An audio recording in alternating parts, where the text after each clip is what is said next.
atomic gigantification was a sweeping Japan nation when along came a dude with an ultra attitude, a common rider who's the greatest kicker of Japan.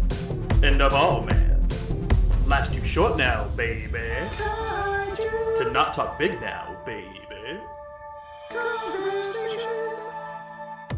Welcome, ladies and gentlemen, back to a brand new episode of Kaiju Conversation. I'm your host, Elijah, and joining me, as always, my lovely co-host and editor. Hello, I am Rex. Why are you so, down? What? What? Everybody have fun tonight. Hell are you on about? I'm at a 10, and you're at a 4. I'm sorry I have a different voice to you. But how have you been? Well, like I said, good. Anything new and exciting in your life, or what? What's going on? I'm gonna be honest. If there was, I don't really remember it. Oh, fair enough.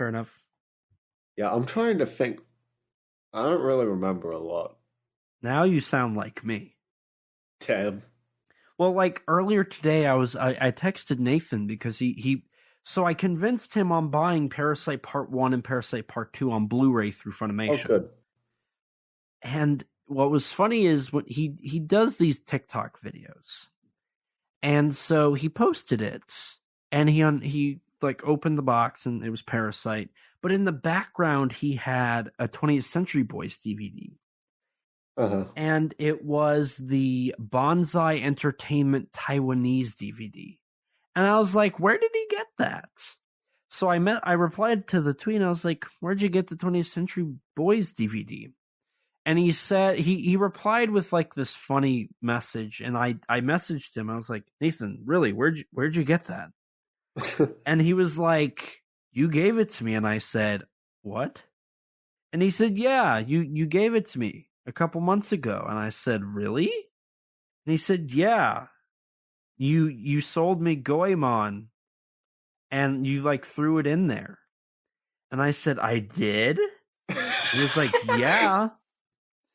And I was like, oh, okay. This is news to me. Did you just accidentally give away? Well, okay, here's the thing. I have that exact DVD, and I have the Viz Pictures DVD. I didn't realize somewhere I got a second Taiwanese release. But I guess I did, and I guess it ended up at Nathan's. I didn't know. I didn't know. It was so weird, and he was like, this is concerning. I'm like, well, it's my life, I guess. That's life. That's life. As the great Frank Sinatra once said. Mm. So, on the topic of remembering things, have you watched any Tokusatsu recently? Okay, so this week I was very busy.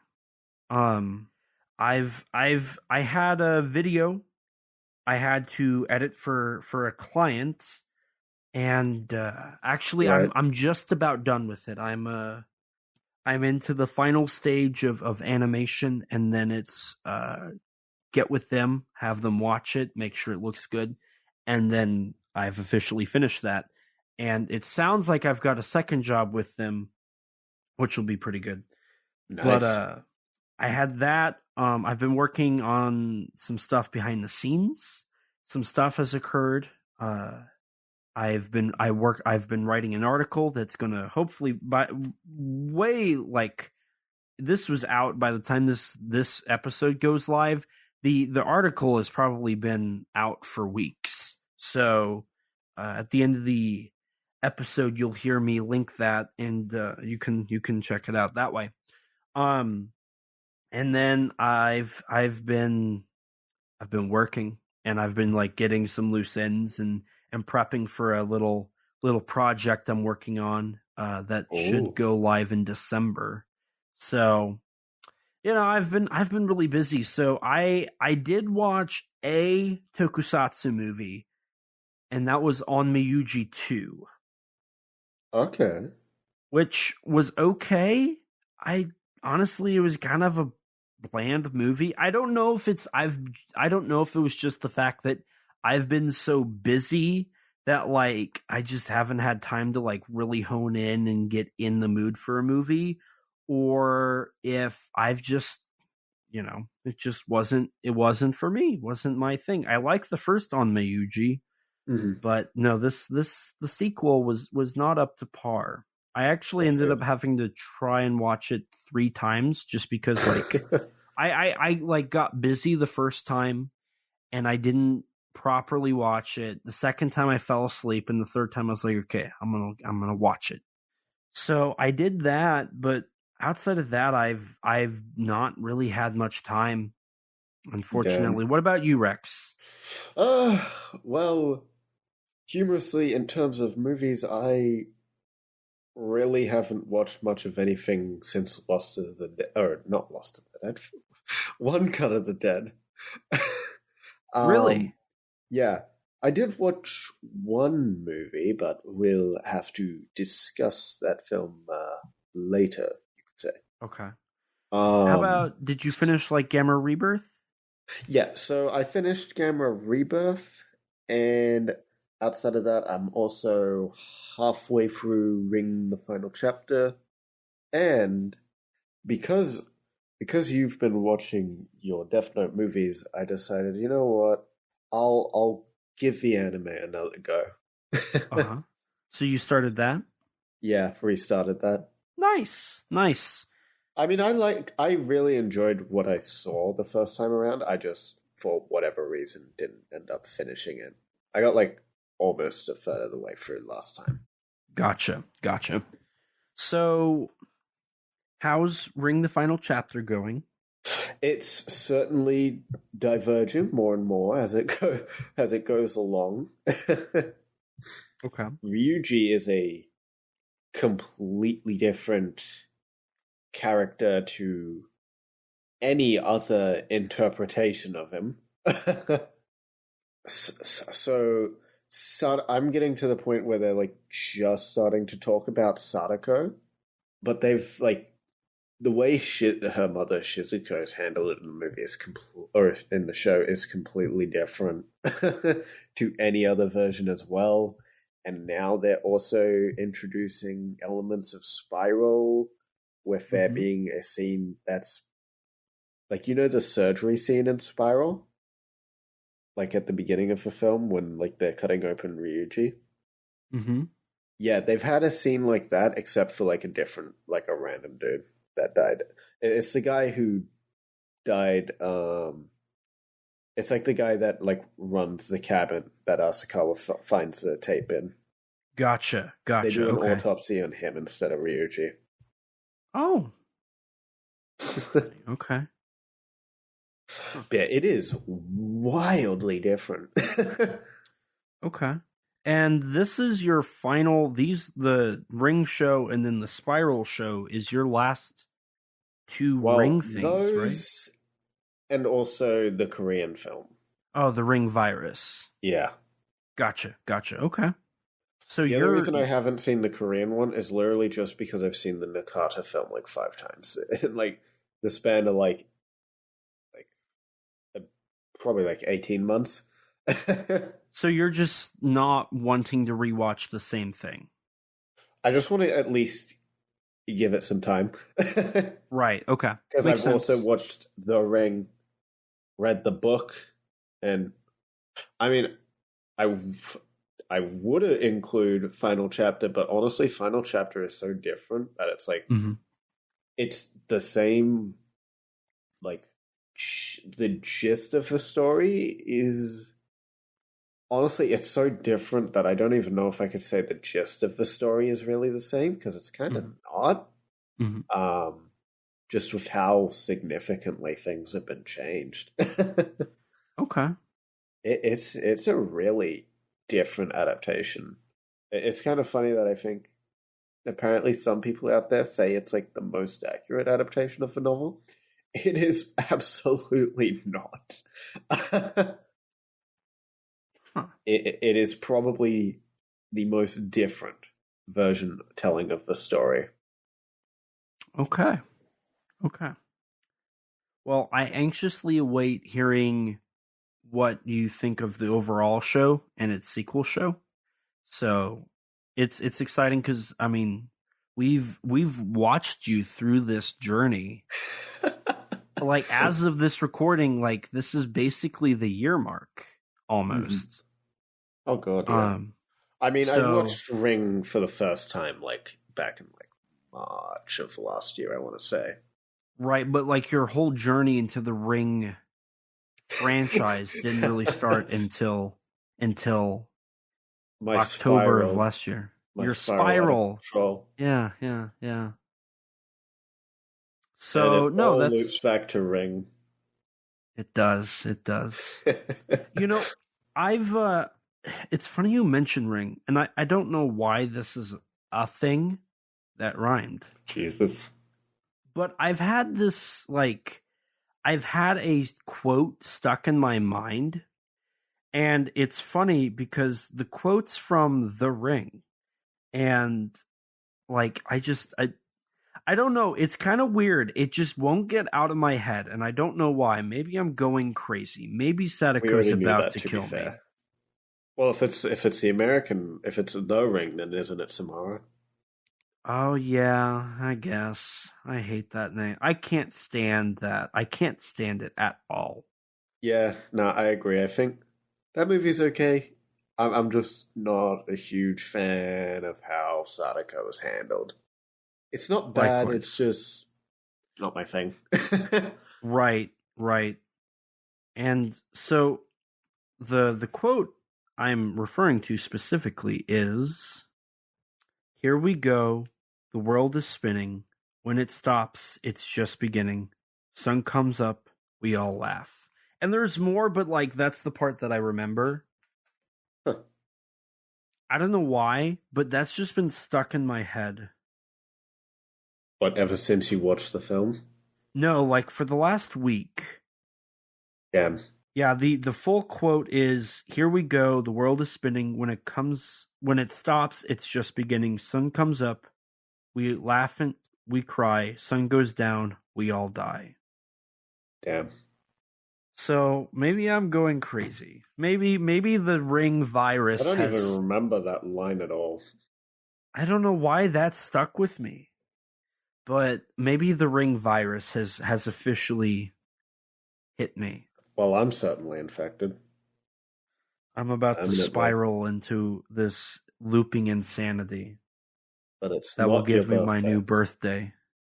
Wow. Okay. So that means we've officially talked about Ring too much because now we're on the same track.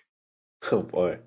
So, okay, I do want to know, because last recording you had only watched the first 3 episodes of Gamera Rebirth, and I couldn't talk about spoilers. Right.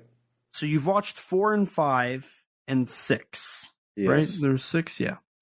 So now, what do you think? I like it overall. Yeah, I'm not a fan at the start, but I do think the show it does, after the initial hiccup of those first 2 episodes, I think the show does get better. Mm-hmm. Not a huge. I wasn't really big on the last episode. I think you were the one who was saying that you thought that one was the best, but honestly, I think I probably most enjoyed episodes 4 and maybe 5 as well. Well, I felt like episode 6 was the closest to an actual Gamera that we had throughout the entirety of the show. In like what way? So, in specifically episode 6, Gamera appears to be a little more lifelike, a little more like energy in his character. He is a little more anthropomorphic, and I use that term lightly because I don't think that's the right term to use for Gamera. But he felt more lively in contrast to the other. I mean, he also was in that episode more than any other Right. episode. So he had more time to shine. But it started to feel like the Gamera that I remember, because Gamera up until Rebirth all has this aura to the character that you know is Gamera. Rebirth felt... I think with like the early episodes, that's like what you're feeling is partially because Gamera is kind of used in more like an Ultraman type way. Yes. But like that happens in like episode 4, in episode 5. Like he's still that way. So like that is one of my biggest gripes with the show, is just the writing and the characters in general, like Kaiju included, just don't feel fully there to their fullest potential. No, I'd agree. I think Joe is probably the most well-rounded character in the show. Yeah. And then everybody else just kind of falls behind. Mm-hmm. The American feels... Honestly, that whole character could be cut. There's no reason for him. Yeah. I genuinely, like, even though there's plot elements that are important to him, I think you could just cut him and rewrite it, and it would be a slightly better show. I think the relationship between Joe and what's Boko? the little Poco? Boko. Yes. I think that could be tightened up a little bit, and I think the American character could be cut to help with that. The Brainiac, the typical Kenny, I think could be given a little more life.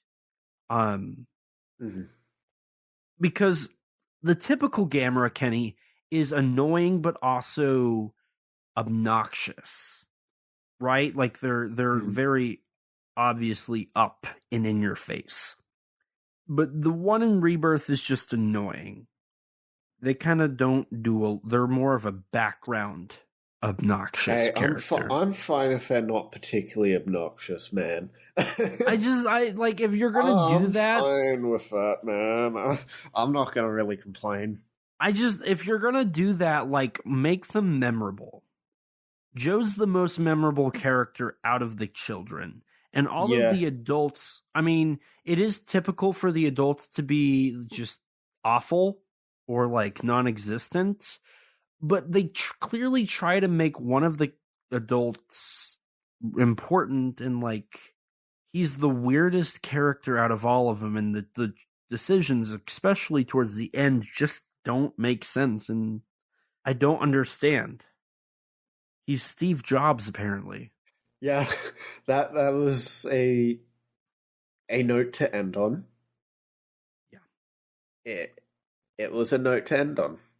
So I don't know. I don't know what it had to do with the rest of the show, but... Right. I don't know. I can just hear the Gamera march, like a new variant of the Gamera march, and then it's just, hi, I'm Steve Jobs. And here's the iPhone. Yeah. And, okay, I think I like the fact they brought the Gamera march back, but there was a spot in the final episode, I believe it was, where Boko said something, and it was like there was a moment of silence after that was clearly meant to like hit differently. Oh yeah, I'm not a big fan of like it just being relegated to like end credit songs. I mean, it's neat to have either, no matter what, but right, be played in the show itself. Right, because in the movies, it was played during the movie. It wasn't relegated to the end song that's like, well, we're all good now, thanks, Gamera. It was played in some of Gamera's like heroic moments, like, or is it just adventurous moments? Right. And there was, I want to say it was when Boko said Gamera won't let us die, or something. It's something to that regards. And like it cut to Gamera, and there was nothing. There was no music. There was just Gamera. And I was like, This is where they should have been like da da da da da da da da da da da da. Like that was the moment to do it, and they didn't do it. And I even like I posted something. I was like, I just found the moment that they should have played the Gamera theme but didn't. Mm-hmm. Like if somebody doesn't edit, that's where it needs to go, and it will work. It will work. Mm-hmm. I mean, I'm not even I don't even really like Gamera's theme in the show that much, honestly. I think like it's not a bad track. It just kind of doesn't really fit Gamera. Right.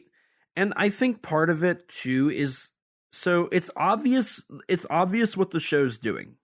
The show is trying to keep the themes and the what's the word I'm looking for?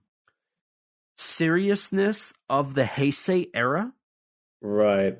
While also having the insanity of the Showa era. Mm-hmm. Which, like, Gamera the Brave did perfect. Yeah. This feels a little awkward. Mm-hmm. I'm not really a fan of how the Gyaos are in the first episode. Like the Gyaos are literally just Heisei Gyaos, but not as well executed. Like I like the Heisei interpretation of the Gyaos in Guardian of the Universe, but I kind of would have preferred something new rather than just the same thing again. Right. With them. And like, and, I mean, the show does a little bit of interesting, I guess, things with the Gyaos, or at least new things with them, but like I wasn't really a big fan of the new thing they did with it, so like right. And like even to that point, like a lot of the stuff that was not Heisei Kaneko Gyaos were also from like Gamera the Brave and 2015 teaser. Right. I mean, they look basically like the start, like when Gamera shows up in the first episode to deal with the Gyaos, they basically tribute that short in like one of the shots. Right. And like one of the Gyaos have the eye hanging out of the socket. Mm-hmm. And it's like, okay, I can see right where you're going with this. Yeah. I mean, it's also basically the same design as the 2015 Gyaos as well. Right. Or at least the big one was the same design. Right. So it's one of those things where it was like, oh, like this isn't like every kaiju, and this is actually probably the biggest gripe I have. The kaiju are relegated to monster of the week. See, I don't actually have a problem with that. See, I just think that works. But like your Viras is supposed to be like the alien trying to conquer the Earth, so is Zegra. And they're like relegated to like the same as Guiron and Gaios and Jiger, which doesn't make sense. And like I don't know. It just I didn't like how all the kaiju were just cannon fodder. Like once Gamera came in, they were taken care of like immediately. Mm-hmm. There was no it honestly did feel like Gamera was Ultraman. That's exactly how I felt. I mean, no matter what, he's definitely playing that sort of role in the show. Right. More than just like more than his like typical role. And I mean, they do also give him that power of plot convenience where he has every power you need to beat all the monsters. Yeah. And like the final episode, I will say the final episode was so anticlimactic and so not exciting, because like space super hyper Gaios, whatever you want to call it, just like was taken care of almost immediately. Oh yeah, that was really anticlimactic. I was like, okay, we're done with it already. I'm like, is the show over or what? And then I'm like, there's another 20 minutes. I'm like, huh. Okay. And it's just like the epilogue with all the human characters. Well, then there's the bit with like Gamera as well and like the space people. Oh, that's The true. people in That's true. space. Well, the people in space don't matter. Not really. Only like a little bit. Especially when like the final thing they do, like at the end after the S-Chaos is defeated, is like taking care of it like immediately. Right. I don't know. Gamera Rebirth is not awful. Like, I don't want it to come across as I hated it. I just think it's very forgettable. Mm-hmm. It brought nothing new to the table. The new aspect, which was the animation aspect, is less than stellar, less than decent. And it just sits there. Like, this sits like it's a hard, solid, like mid-tier Gamera for me. Mm-hmm. See, I don't dislike it. I like some of the things it's doing. I really liked Gueron in particular. I thought he was definitely like the standout of all the monsters, just not only in his design, but the way he moved and also like his brutality as well and efficiency. Thought he was really cool, and honestly his whole fight with Gamera was really cool, and I was very glad to see Gamera actually fly like Gamera should. I love Kaneko's movies, but like I'd rather see like the spinning happen more often rather than like the like fins. You know? Right. It works for the Kaneko movies, and it's not that it doesn't work here. I guess it's basically just an evolved version of what they did in like Showa, but like, yeah, I prefer the spin. I feel that's just kind of more the iconic thing with Gamera. Right.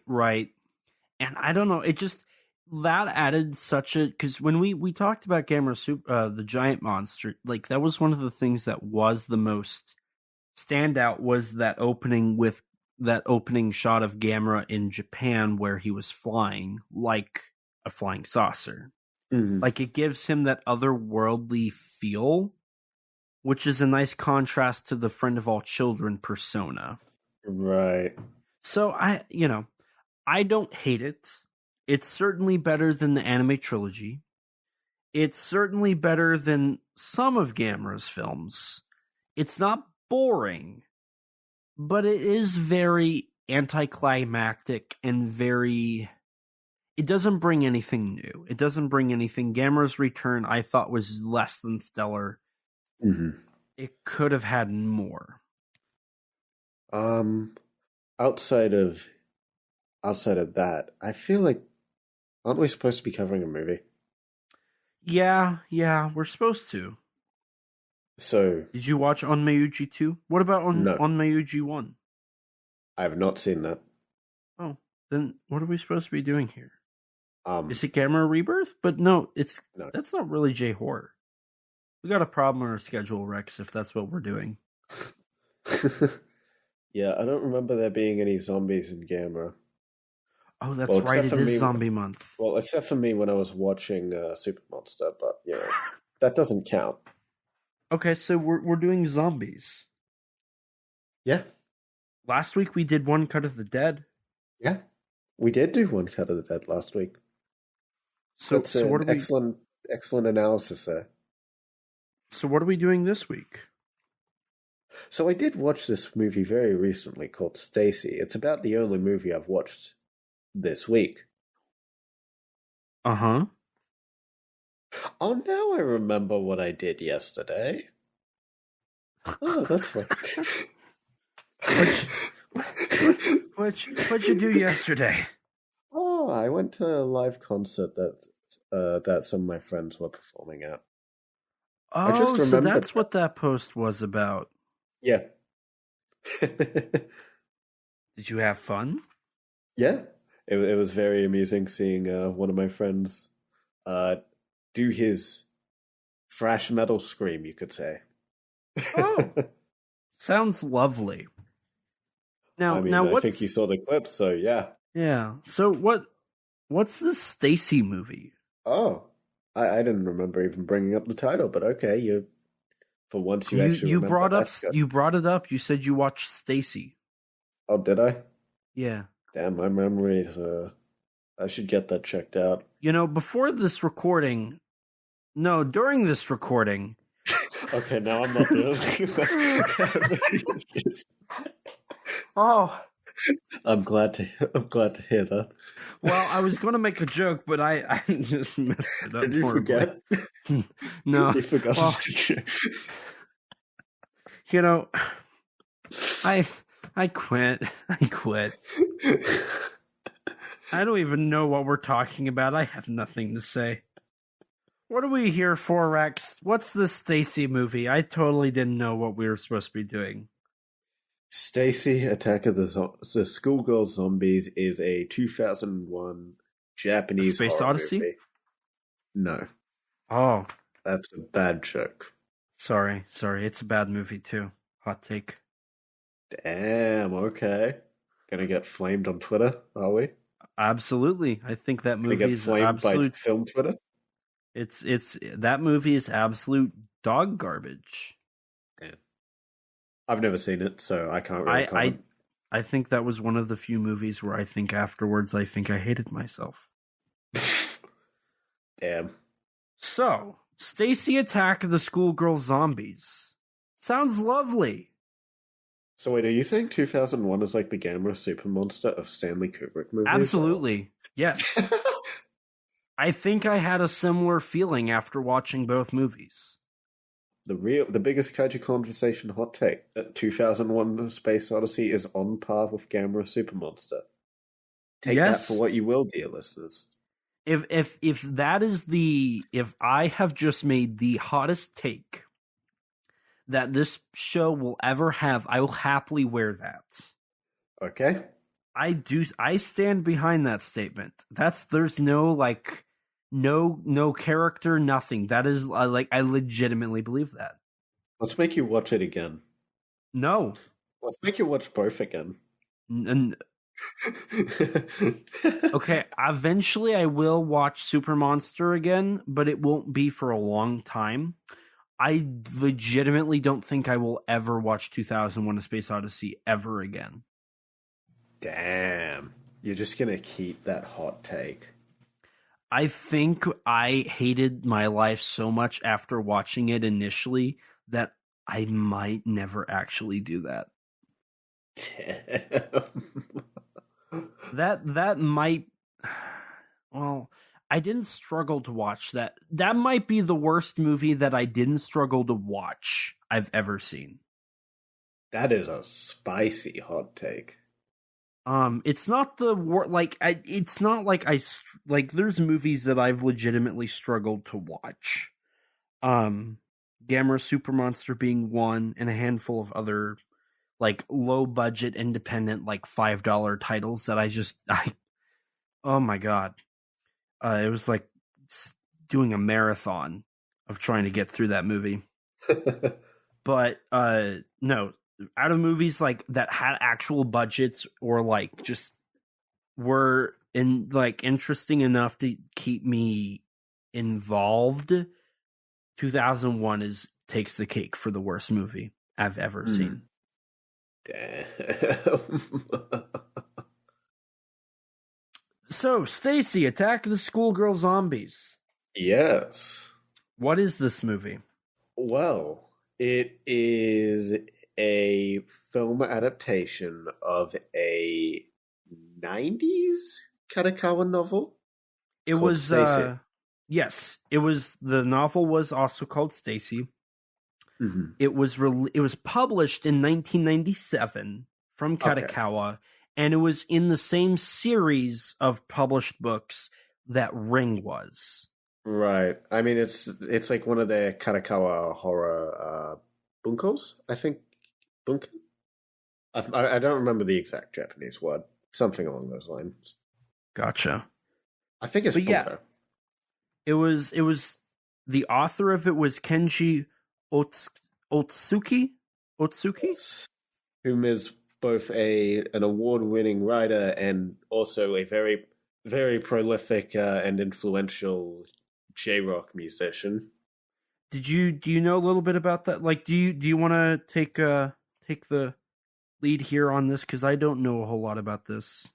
Okay, so yeah, Kenji Otsuki, like, to give you an idea of like how influential he is, first of all, he started like numerous music groups, a ton. Like his career started in the 70s, and he's been involved in like dozens of albums and God knows how many songs. But like in terms of influence, some of probably the two most famous creators, or at least the two that I'm most familiar with. So his songs have reportedly been very influential on the works of Hirohiko Araki, the manga author behind JoJo's Bizarre Adventure, who has quoted lyrics from like multiple songs written by Otsuki in like JoJo's, and even some of the characters in JoJo's Part 4, Diamond is Unbreakable. Oh, God. Not the movie, the manga. But still, oh, God. Hey, well, I've only seen the anime adaptation, but that Diamond's Part 4 is good. Part 4 is good. It's actually the fan favorite, I think. Well, that and Part 2. But yeah, like Araki has referenced the fashion style of Otsuki for some of his characters in that. And then on the topic of Neon Genesis Evangelion, character designer Yoshiyuki Sadamoto has credited the lyrics from some of Otsuki's music to having inspired the design of Rei Ayanami. Well, that's interesting because one thing I did know is in a conversation between the director of the Stacy movie and Otsuki specifically referenced Neon Genesis Evangelion as influence for writing this work. Oh, wow. Yeah, let me see here, because he listed two things. He said that around the time of Stacy, he was in kind of a rough spot in his life. Specifically, there was an earthquake that had recently happened when he was writing it, and some other personal life problems were occurring around this time. And between the works of Quentin Tarantino, which would have been, I want to say, like Dusk to Dawn around that time? Huh? Would have Dusk to Dawn been that time? Because well, I know Tarantino's involved in it. I don't know if he directed it, actually. I think he was just an actor in that one. Oh, okay. My bad. But this would have been mid-90s, roughly. So you're looking at Reservoir Dogs, Pulp Fiction, and Jackie Brown. Now, Jackie Brown came out in late 97, so that probably didn't have too much influence. It was probably all Pulp Fiction and Reservoir Dogs. Okay. So that, and then specifically Neon Genesis Evangelion, were what helped him create Stacy, which makes a lot of sense based off of what both the director and the writer mentioned about the story of Stacy, and kind of the depressing, like, coming of age story that is present in the Stacy film and novel. Mm-hmm. I see. On the topic of Tokusatsu, though, Mr. Otsuki, I mentioned that he'd formed multiple bands, one of which is quite literally named a J-rock band named Tokusatsu. Right, and they actually ended up doing the score for Stacy. Yeah, they've also worked on like an official Ultraman album, a movie called Legend of Seven Monks, which features Sonny Chiba and Yasuaki Kurata. Otsuki himself has appeared in the Kamen Rider X8/Build Heisei Generations movie, and he sung various music for like Kamen Rider and the Tomoka series Madan Senki Ryukendo. Huh. Oh, and one of his other novels, Son Human Nuigulamar, I'm probably butchering that, was adapted in 2014 into the Tokusatsu film Nuigulamar Z, or Z, I guess it would be probably, but which was directed by Noboru Iguchi. Okay, interesting. So, okay. Is there anything else? I mean, it sounds like he has a lot. I mean, he's an actor, he's a singer, he's a songwriter, he's a novelist. Right. Is there anything else you can share about Mr. Otsuki? Not as far as I've researched, but I'm sure there is more. Okay. I'd imagine there's probably a lot more, and that I'm honestly just like scratching the surface with this. Right. I'm sure we could probably do a whole episode specifically for Otsuki. So, okay. I just wanted to see what all we had. I did want to say, or never mind. We'll get to that later. Oh, okay. So, how would you like to? So we've talked about the novelization a bit, and the film does change some characters around. There's some additions to the story. There's some gender swaps too, I think. And some removals. Yes.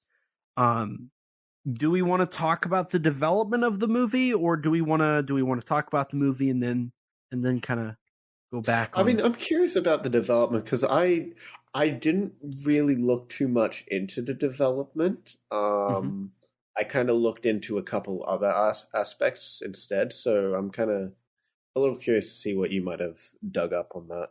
Okay, so Katakawa Shoten Publishing, I believe is the name of the company, right, was developing. I mean, Ring. Obviously, they did Ring Kanzenban. I mean that really the title is just Ring for the Fuji TV film. Right. Actually, yeah, was Fuji TV. That. And then, of course, they had done Ring the Final Chapter, Spiral, and they were developing the Hideo Nakata Ring in 1998, right? So, I mean, the Final Chapter came after 98. Did it? What? Yeah, it what did. Year? It's like 99 or something. I mean, it literally takes elements from the Nakata film. Gotcha. Okay. But they were also developing Spiral, right, at the same time as Ring. So they were developing adaptations of this, and there was other films that were specifically like Parasite Eve. That was a video game in that was in Japan, and they did a film adaptation in 1997. So Japanese horror was becoming something that they, obviously there was about to be a burst of it. Right, and this was also the same time that like Resident Evil had like come out, so there was this is kind of where a start of like zombie media was kind of becoming prevalent in Japan as well. Right, and so when the book came out in 1997, plans all like immediately began to see what they could do to adapt it. They had been trying to adapt it up until the development of this film. So there was a 4-year like time span of not a lot, from my understanding. There wasn't a lot of development, but the idea was out there, right? They were like, we want to make a movie about this. And that was kind of the extent of how far it got for a long time. So the film started in late 2000. That's when it kind of really started. So the director of the film, Naoyuki Tomumatsu. Mm-hmm. I hope I said his name right. You probably didn't, but oh well. He was, I mean, this wasn't his first film, but he was wanting to do a movie. His first film he ever did was 8mm, and it was called City of Corpses, and that was when he was 19 years old. When he did Stacy, I want to say he was 25, so it had been a few years since he had done one. Or no, he was in his 30s by now, because so City of Corpses was featured in a magazine called Independent Film SFX, which what's interesting about the specific issue of where Naoki had his feature, the page following his had something by Deccan Films, and it was called Revenge of the Eight-Headed Dragon Orochi, with a blurb about Shinji Higuchi, which was funny because Shinji Higuchi and Hideaki Anno, the director of Stacy, specifically talked about how like they were also like big names of that time period that he kind of looked up to because of how successful they got. So this would have been in the late 80s. So Higuchi, I mean, in 1991, got his director of effects debut with Mikudroid Robokill underneath Disco Club Layla. So he was about to hit it big. Hideaki Anno, of course, would later in the mid 90s do Neon Genesis Evangelion. And so for director Tomatsu, he didn't get a lot. He was doing a lot of Nikatsu Roman porno films. That was kind of what he was given most of the time. And he was wanting to do more because his first movie, City of Corpses, was a zombie film. He actually, following that, did get a gig as like a makeup artist for some zombies on like a television broadcast. And so like he liked zombies. He enjoyed like Evil Dead. Evil Dead's actually a very influential film in Japan as well. You brought up Resident Evil, but like Evil Dead was very popular in Japan. There's even like straight up like Japanese Evil Dead movies. Right. I mean, this film even references Evil Dead at multiple points. Right. Which is something the novel doesn't do, but the director changed that because he was given complete creative control to do whatever with the film adaptation. I mean, the main Evil Dead reference here is like a Kamen Rider reference in the novel. Really? Yeah, because... So spoilers for later on, there's like a Bruce Campbell's chainsaw in the movie. Or Bruce Campbell's right hand too, is what it's called. In the novel, it's actually Riderman's right hand. Riderman being the fourth Kamen Rider from Kamen Rider V3. Who could change his right hand to just about any tool needed in the episode. That's actually really interesting. Yeah. Because that was like his only cybernetic part, was his hand, if I remember right. Gotcha. Okay. So the director, he wanted to do a movie, and you know, he had been trying to find he had been doing work, right? And eventually got to the point where he wanted to like direct something that was his, right? Mm-hmm. So he went to Gaga Communications and he pitched a movie called Gory Splatter Fairy Tale. And that was in development. That was something that he had been wanting to do for a long time, and it was in active development. But it fell through. Eventually the project just collapsed and it didn't happen. And after that, he didn't know what to do. Like, he was kind of up in the air about where do I go from here? And so he was like walking to a meeting. He was on his way to Gaga Communications to like have a meeting, probably to figure out what they wanted him to do. And as he was walking, he ran across a book stand, and he saw they had just released he had already read Stacy. He was a fan of the author's work. That was something like he was already well acquainted with the material. But he saw it. What had happened is it got re-released, and it was released on paperback.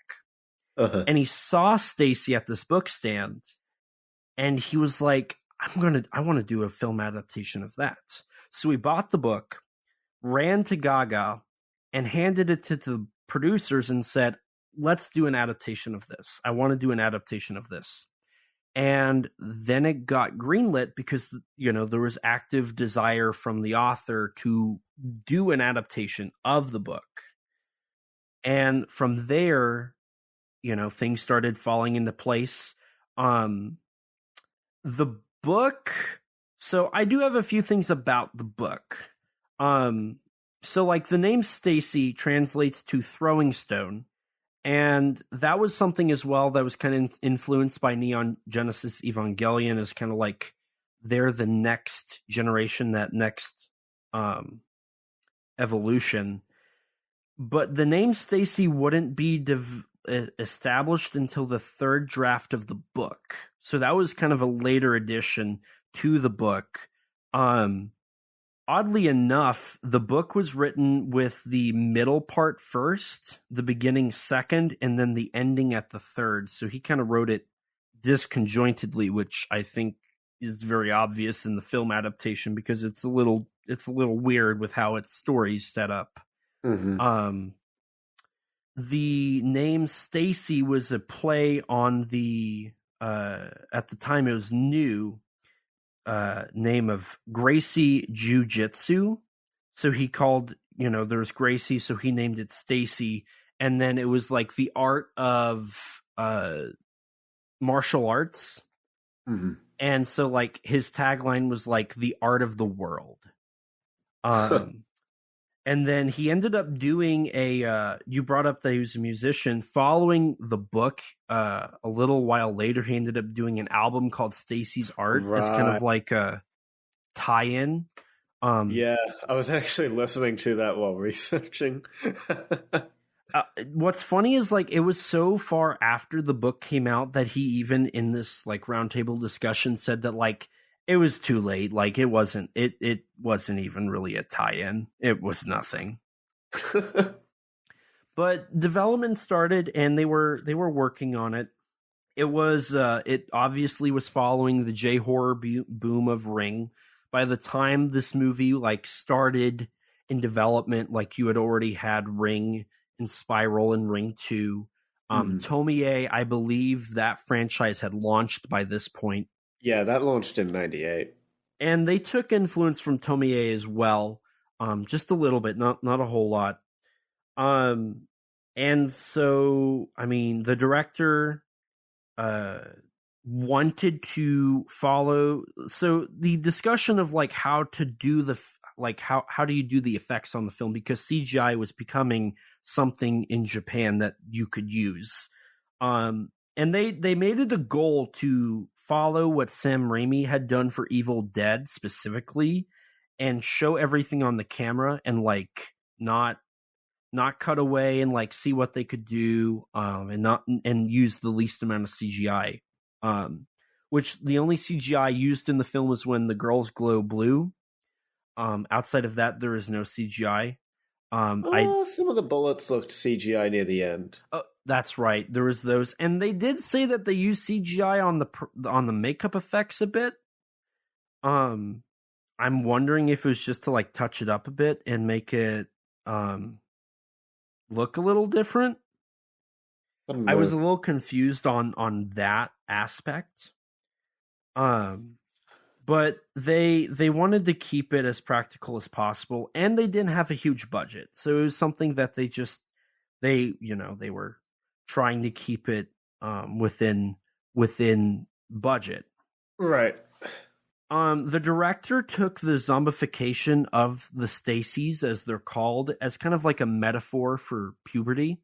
And like this, reading the author and the director's kind of opinions on the interpretation of this movie, which we'll get into as we talk about it, is really, really weird. Specifically, I mean, one thing that the novel took influence from was George A. Romero's Zombie, as they call it. I'm going to guess that's Night of the Living Dead. Mm-hmm. I'm gonna guess that that's the movie that they were taking influence from, but I don't know for sure. But they started filming April 9th of 2001, and it ended April 21st of 2001. So they were only filming for roughly 12 days. Damn. And then the film came out August 18th of 2001. So they filmed in April. They were editing in May and June, and then marketing in July, and then released in August. Turnaround. Mm-hmm. So, I mean, I think there was a total of like 97 shots or something. What, like 97 effects shots? No, I think they said 97 scenes. I think if I remember correctly from the shooting diary that I read, there was like 97 scenes to shoot. It's a fairly short film, all things considered. Only 80 minutes long. It is. With credits. Right. And so they had a quick production schedule. It was shot on a digital camera, which is very obvious. For me at least, like, it looks digital. But that was like, they didn't want to shoot on film because they wanted it to look modern, but also use old style 80s effects, as the special effects makeup artist said. Mm-hmm. And so as they were filming, what's funny is the director, he was so excited to do the movie. Tomatsu-san told his brother, who I guess their mother had just passed away, and like he called him and like was just wanting to, like, have somebody. And Tomatsu-san told him, "Look, I got to do this movie. When I'm done, like, we will get together, but I need to do this movie." And at the time, he had a girlfriend named Ray, and he basically told her, like, "I need to focus on this." And as any girlfriend would do, I wouldn't say any, but as any like fresh relationship girlfriend, if you tell them, "Hey, I'm not gonna be around for like 7 months," she dumped him. And like he went into a whole like mental breakdown crisis thing, which is oddly funny because both him and the author of the original book had kind of a midlife like crisis when they were developing their stories in their movie. So both of them like are clinically depressed while developing these. Which, I mean, it makes sense because this is a really depressing story, all things considered. So as they, I thought was really interesting is they filmed it, but then so they shot it they shot it silently. Really? Yeah, there was no on-camera audio used. According to one of the actresses, they filmed all the stuff without audio, and then they had to go in and do ADR, and record their lines and then loop it. There's a few moments where I could tell that, but honestly, overall, it's kind of hard to see that. Yeah, that's not terribly obvious, honestly.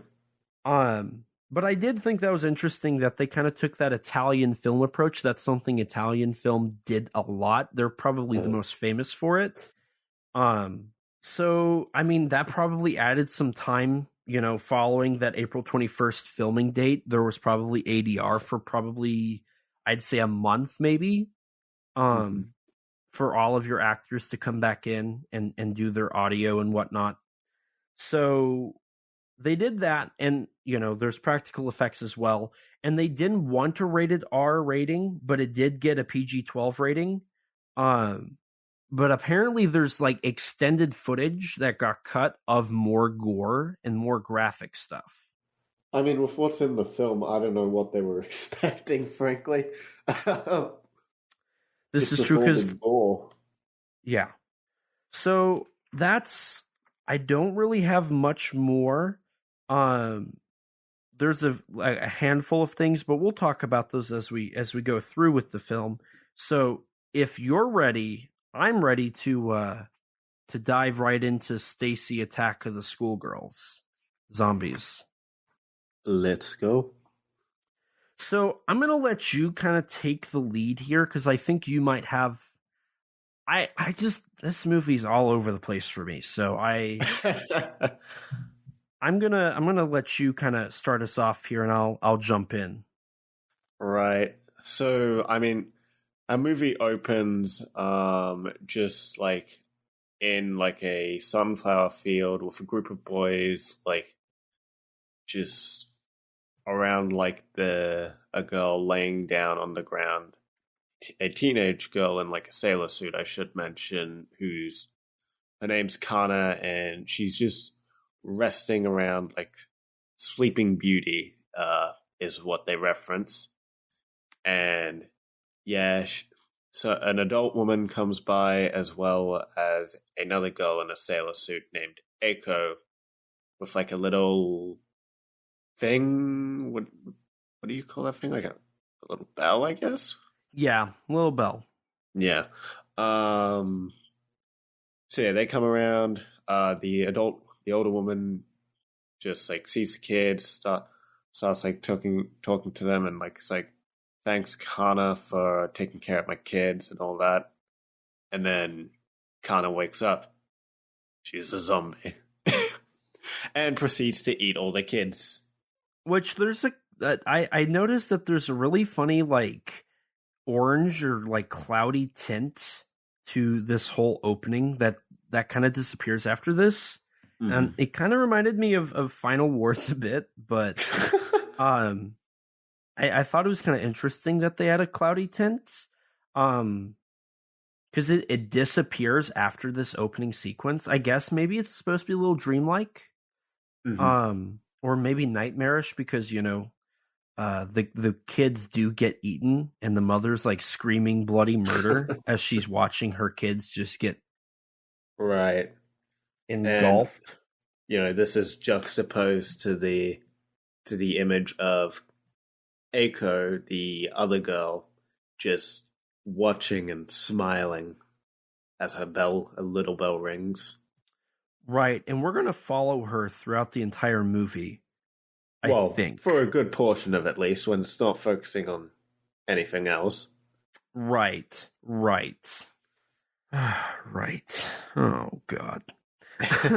But keep going. I'm sorry I interrupted. No worries. So, yeah, we get our title card, and then we're introduced to the idea. Well, we're kind of just given a narration exposition that basically at the beginning of like the 21st century, a bunch of girls around the age of like 15 to 17 will experience this phenomena called like beautiful girls specifically will go through a near-death happiness and will, after about a week or so, die and turn into zombies. And we see a task force taking care of them called the Romero Repeat Kills. Yes. And we're also introduced to a scientist named Dr. Inugami, a doctor of brain physiology, who's explaining to a reporter how the zombies, known as Stacy's, have like this powder on their skin called butterfly twinkle powder, where they will essentially glow blue in response to certain phenomena, although they're not quite sure exactly why. And we also learn here that the only way to kill the Stacys is to cut them into at least 165 pieces. Right. And which the reporter interviewing him criticizes him for, rather rightfully so. Right. And so during this we kind of get a little bit of a cool idea. The premise is interesting. I do like it. Oh yeah. It kind of reminded me of Hell Driver, specifically when they brought up the whole repeat kill thing, because it's obvious that the people don't agree with it because, I mean, the interviewer starts to get like kind of mean with our doctor, our professor. Right. And but meanwhile, the establishment is like, "What? Don't tell me off. I'm a man of science. I'm right. The impudence of you." right, his character is very much a comedic relief villain. I say that in big air quotes because this movie doesn't really have a villain. I mean, it's so all over the place. It barely even has a main character. Right. Because so the story's kind of like Helldriver, because the whole idea of like the back and forth in Helldriver is like, do you kill zombies because they're still human, but they're dead, so it's okay? Or is it not okay because they are human? And that's kind of established here, but it's never brought up again. And after this, we don't see anybody but our main group of people that we're established to here.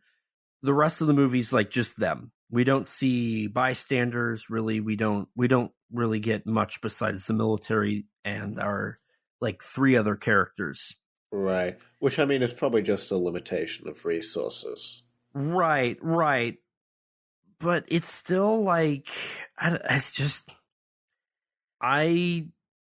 it sounds like they were going, I mean, they're starting to, the way they kind of talk about it throughout the movie is it reminded me also a lot of like The World Sinks Except Japan, with the whole like not treating them like humans.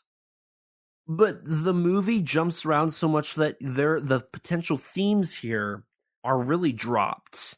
And the only themes that are in it, in air quotes, is the uncomfortably sexualized themes that the director and author talked about.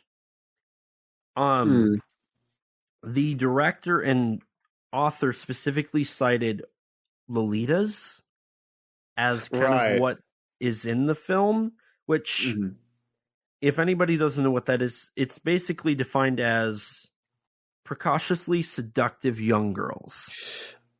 Yeah, that's Lolita. Or well, no, that's more Kogel, really, rather than Lolita. From what I was researching, this film kind of goes like, so what Professor Colette Ballmines, I'm probably butchering that name, her book sort of like goes with this idea that the film is, the Stacys are essentially juxtaposing the traditional like shoujo idea of like an innocent virgin girl. Like the word shoujo can even be used as slang for virgin in Japan, to where the Stacys are more the Kyogaru or Kogel fashion culture in Japan, which, like, for those who don't know, Japan is a very is well known for being like a kind of homogenous society, or a society that values fitting in their culture, and thus like one of the more accepted ways of differentiating yourself and standing out is through your clothing. Thus, this has led to the emergence of the Kogel subculture, which is the way it kind of sounds and like how it's seen in Japan is sort of similar to like a more subdued of what like the image of goths in the West are, and in appearance, nothing like goths. Like in terms of like the traditional like schoolgirl outfit, like the difference between a Kogel one is typically just like mainly like shorter skirts and like looser socks are like the two like most common differences in terms of the fashion. But obviously there's a bit more of a promiscuous image to the Kogel. Gotcha. Whereas Gothic Lolita it's rebellious, but it's not as rebellious. It's more just going against the traditional social norms of adulthood and the Japanese housewife. while still stressing modesty and politeness.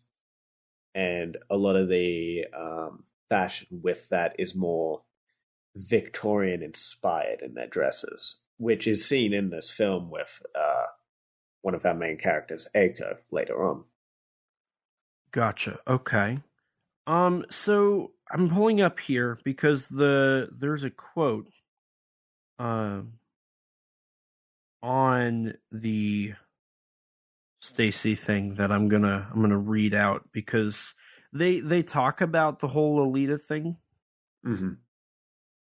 So I mean, in a way, so this is what Otsuki said. So he was talking about how his age group, which is like 30-year-olds, they look at young girls differently. He said he was kind of embarrassed about that. So Otsuki specifically says he liked Lolicon stuff. It's called Lolicon stuff in here. Yeah. It gets a little weird. He says that when he was in high school, there were many movies that looked at girls from an old man's perspective, which, if I'm interpreting that right, that's really creepy. So even though it's a girls' movie, it's supposed to be a movie that promotes girls, but it's clearly seen from an old man's perspective.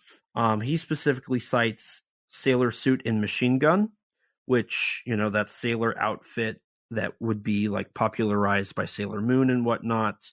Director Tomatsu specifically said the opening shot where the zombie girl gets up and it's this low angle upskirt shot was specifically meant to establish a bit of a so they specifically mentioned pornographic and like explicit feeling.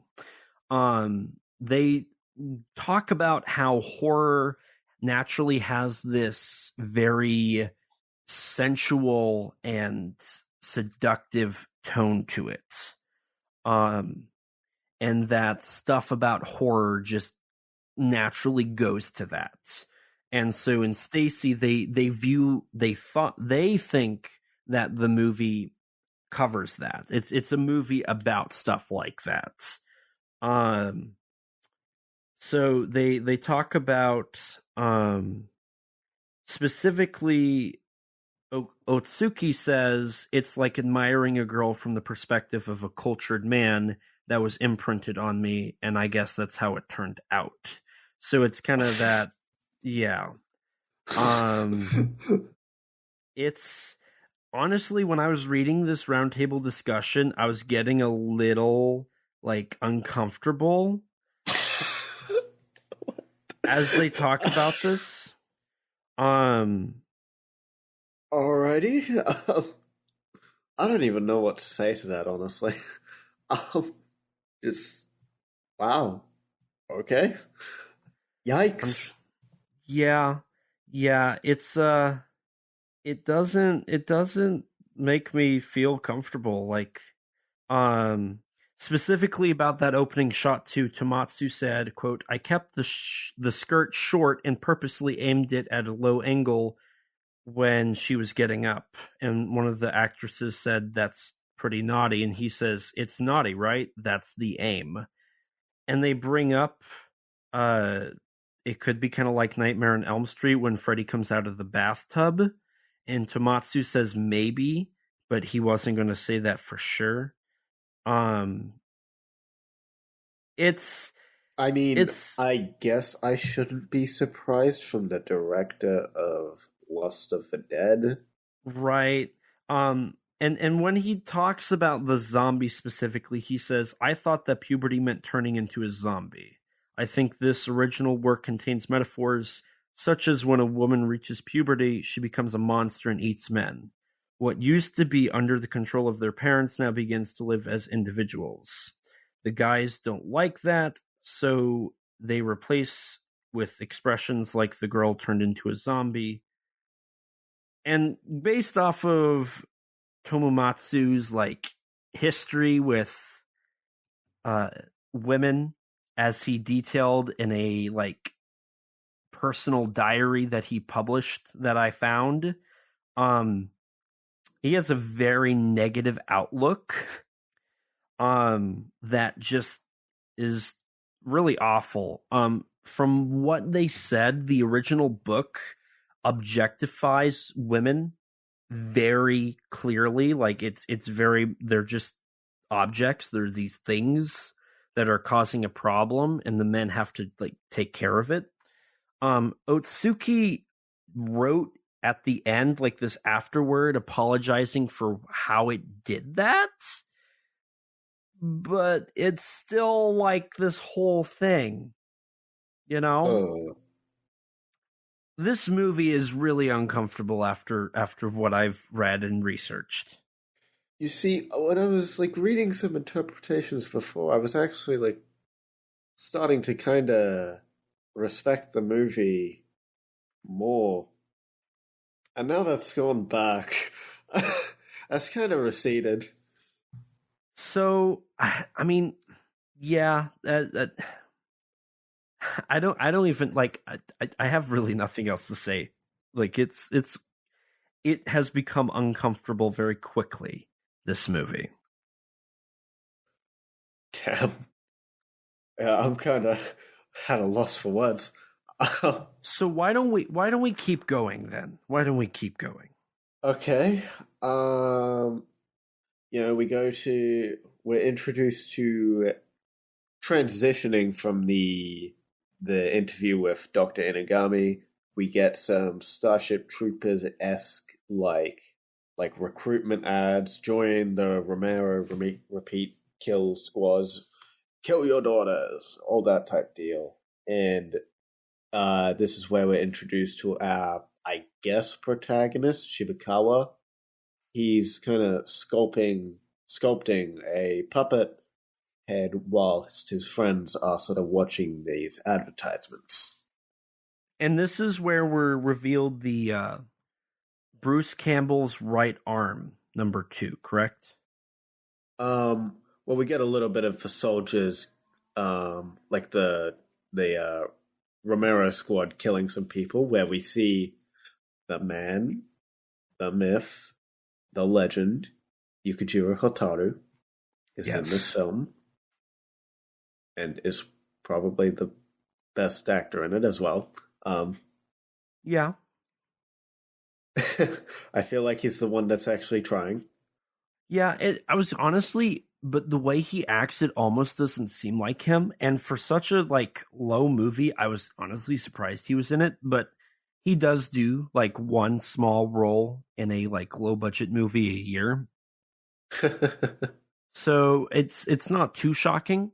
But no, it was when I saw him, I was like, oh, that's really cool. And that was probably the highlight for me in this entire movie. Right. And then we also jump to the introduction of another plot line where there's this girl who has a pen pal who she's calling her brother, but like the people, her classmates, are like bullying her. Like, is it some kind of boy? Like, who is this? And sort of just laughing at her. And then we also get some exposition about how, because of like the rise of the Stacys, you know, the world is essentially coming to an end. Right, Riot, because social unrest, nuclear war, it's sort of implied.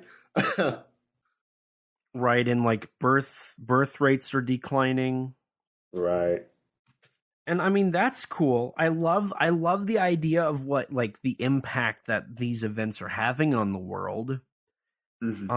And I like the ads are kind of cool because it kind of reminds me of like RoboCop and like The World Stinks Except Japan, where like those ads were cut throughout the film. Like see, they're fun. I got more of a Tokyo. I got like a Tokyo Gore Police vibe from it, but like this came first. Right. I mean, the director of this did kind of work on stuff around that time and was working with the director of that movie and whatnot. So, I mean, there probably was a little bit of influence and whatnot. thrown in there. Possibly. But no, following this, don't we get kind of like this guilt for the Romero troops? I mean, so yeah, I mean Yukijiro Hotaru is just guilty for pretty much the entire movie.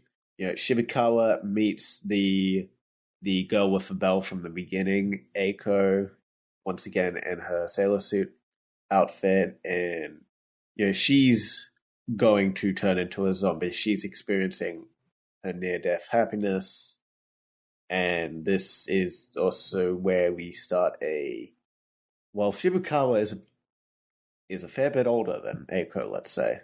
Probably about 2 to 3 times, yeah. He's probably in his 40s. Yeah. The actor was born in like the early to mid 60s, I want to say. Meanwhile, Eiko's actress is like, I want to say she was born in like 85. Yeah. So, yeah. Adding to more of the creepiness. Adding to more of the absolute insanity and creepiness of this movie. Right. Yeah. And then we are taken to a military base where we have 2 guys who are just like, I guess, joining the military, and they're kind of being introduced, or not the military, the repeat kill squad, the Romero squad, whatever. I keep forgetting its name. It's the Romero repeat kill squad. Yeah, I know. Yeah, they're shown a little commercial for the Blues Campbell's Right Hand 2. An obvious play on Bruce Campbell. And here we get 3 separate cameos as well. Now, real quick, so you brought up earlier how it was the Rider-Man right arm in the book. So the reason why it wasn't that was the rights issues to like get that from Toei would have like not worked with their budget. So they rewrote it to be the Evil Dead reference instead. Right. Speaking of writing, in this scene, we get a cameo from Kenji Otsuki himself. Right, along with 2 more cameos. Yes. On the left, we've got Norman England. Playing Jeff. Yeah, and being dubbed over. Yeah, he speaks English and he's dubbed over, which was hilarious. And then to his right is Hanako Saiki, whom is an actress who's been in various things in terms of tokusatsu. She was Sadako and Spiral. Mm-hmm. And has also appeared in GMK, Garo, and Ultraman. And yeah, they're just here to introduce the Blues Campbell's right hand too, which is a weapon used to kill all the to repeat kills, I should say, all of the Stacys, which you can purchase. Yeah, we're waiting for your call. We're not; they are. Who knows? We should make the Blues Campbell right hand too. We should sell that. I don't know if I would want to do anything related to this movie. You know, that's a great point. Yeah. It's a miracle we're covering this movie. Bruce Campbell is awesome. I love him. I love Ash vs. Evil Dead. That was a great show. So, I will say, following this, don't we cut back to following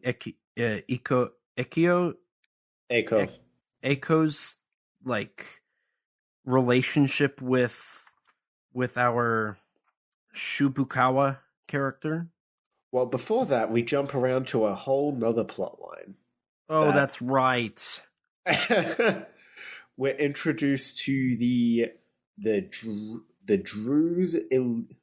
illegal Drew repeat kills, which is a group of like these 3 girls that are one of whom's dressed up like Drew Barrymore.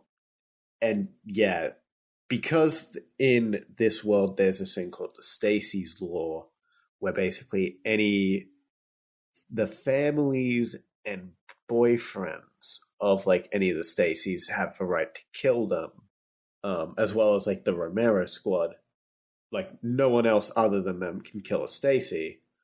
There's also this just illegal squad of these women who are, just you hire them for some money and they'll kill the Stacys for you instead of the government or yourself. Which I like that. That sounds like a cool concept to follow. Like I was very interested. I think they're interesting. The problem is, after this introduction, they don't show up for like the next 30 minutes. And we're already about 25 minutes in, right? Right, yeah. This movie kind of jumps around and has way too much going on, so that none of the interesting things get enough focus. Right, because it opens with the scientist, it basically opens with the scientist plot, which is Dr. Inagami trying to find how the Stacys work. Mm-hmm. Then we're established the lovely apt name of the Romero Rekill squad. And we follow those characters, and they're clearly written to be so we care about them, right? Like we're supposed to have an interest in their characters. And then we have the side plot with the writer and Eiko, and their relationship. See, and now I feel like that one's meant to be the main one, but it feels like it's meant to be the main one, but it also feels like not any more important. Right, it's sidelined through the majority of the movie. Mm-hmm. And the weird part is, so this is jumping ahead, like way ahead, but this movie, the story is developed to a point where all of those plot lines converge at the end and intertwine. Right. Which does happen. I'm trying to. I can see the movie I'm thinking of clear as day, but I don't know what it is. Where like all of your plot lines like are their own separate thing, and then they come together. Oh, it's kind of like Funky Forest, which is not a good That's example. not a good comparison, at least from what you tell me. But just that idea of like all of these like completely unrelated stories end up coming together at the end and all being part of one big story. The issue with that, however, is the writer Stacy storyline never comes together with the others. Yeah. At least not really. The most it really converges is like they meet up with Yukijiro Hotaru's like squad, and makes them all just break down into tears because they just hate what they're doing. And then also like one of the characters in a pretty minor character in one of the other plot lines is like one of Shibakawa's friends. And that's about it. Right, and we don't even get enough development of any of these characters to really feel a connection. No, not at all. Which, like, there's some interesting ideas here. Yeah. And like the gore effects in this movie actually look really good for a low budget film. Oh yeah, they look pretty solid. I mean, like you can tell like how it's done, but that doesn't matter when it just looks good. Right. Cuz like the Stacy illegal kill squadron, that would be a cool idea intertwined with the Rekill squadron, the Romero Rekill squadron, right? Mm-hmm. That's an interesting story. Like they could follow that. They could have the Doctor storyline. All three of those make sense to like be together, right? They could make that the story and the main focal point. But they also have that side story with Eiko and Shibukawa. And like you said, it feels like that's supposed to be the main heart of this story. I mean, they in the round table they talk about how it is a love story. Like it's a love story first, horror movie second. Right. So that would mean that's the heart of the story. Like that's the main plot we're supposed to be following. That's the main plot we're supposed to be emotionally invested in, but we're not. Because they don't do anything with it. And on top of that, Shibukawa is a pedo. Yeah. So that doesn't really help matters. Right. So it just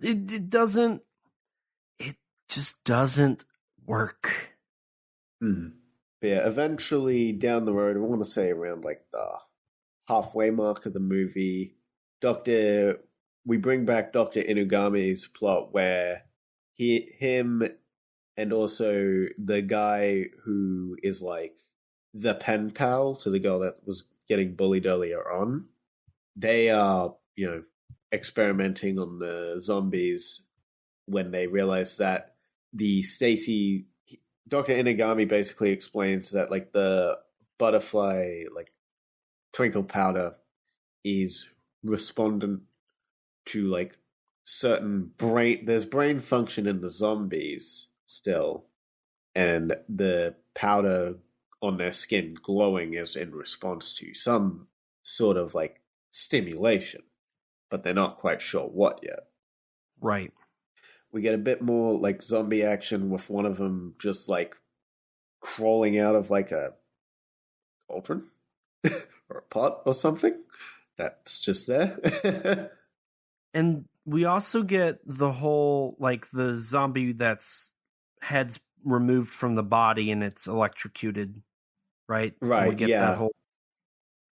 Which looks cool visually. I think the effects in the sequence are probably the best in the film, I'd say.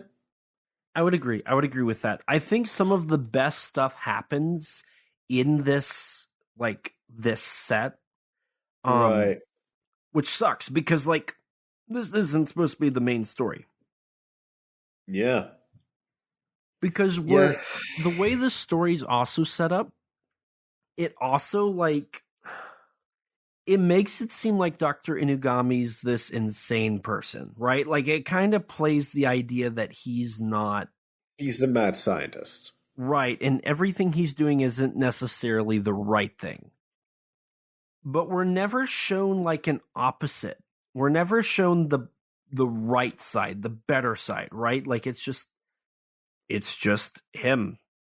There's no opposing, like, development that would make it so his stuff is the bad side, the antagonistic side.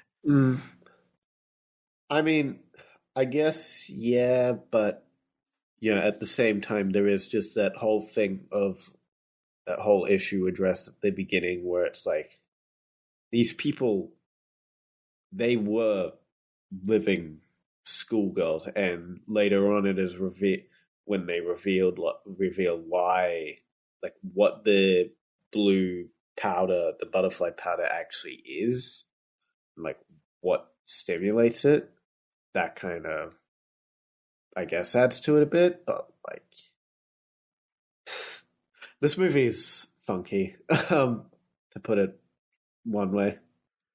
So how would you continue describing the funkiness, Rex?